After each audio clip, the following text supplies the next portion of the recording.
அனுசாசன முதிரை. தரையில் அமர முடிஞ்சவங்க தரையில் ஒரு மேட்டு விரித்து அமர்ந்துக்கோங்க. காலை மதியம் கிழக்கு முகமாக, மாலை மேற்கு முகமாக ப்ராக்டிஸ் பண்ணுங்கள். சுகாசனம் இல்லை அர்த்தபத்மாசனம், வஜ்ராசனத்தில் பயிற்சி பண்ணுங்கள். தரையில் அமர முடியாதவங்க நாற்காலில் உட்காந்துக்கோங்க, நிமிர்ந்து உட்காந்துக்கோங்க. முதல்ல கண்ணை மூடிட்டு மெதுவாக மூச்சை உள்ளெழுத்து மெதுவாக மூச்சை வெளியே விடுங்க. உங்கள் உணர்வு மூச்சோடையே சேர்ந்து உள்ளே போகட்டும், மூச்சோடையே சேர்ந்து வெளியே வரட்டும். அந்த மூச்சு உள்ளே இழுக்கும் போது வயிறு வெளியே வந்துடணும், மூச்சு வெளியே விடும்போது வயிறு உள்ளே போய்க்கிடணும்.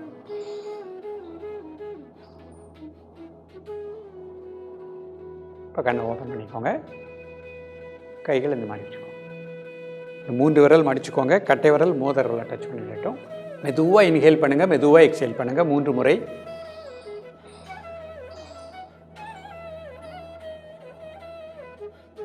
இப்போ உங்கள் உணர்வு அடிமுதுகு, நடுமுதுகு, கழுத்து முதுகு 3ற்கும் நல்ல பிராணசக்தியை இந்த முதிரையின் மூலமாக பெற்றுக்கொண்டிருக்கின்றேன்.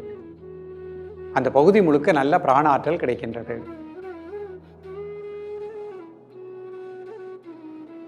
காலை மதிய மாலை 3 வேளையும் சாப்பிடுவதற்கு முன்பாக 2 நிமிடங்கள். இப்போ அதிகமாக அடிமுதுகு வலி நடுமுதுகில் உள்ளவங்க 5 நிமிஷம் ப்ராக்டிஸ் பண்ணிக்கலாம். ரிலாக்ஸ் பண்ணிக்கோங்க.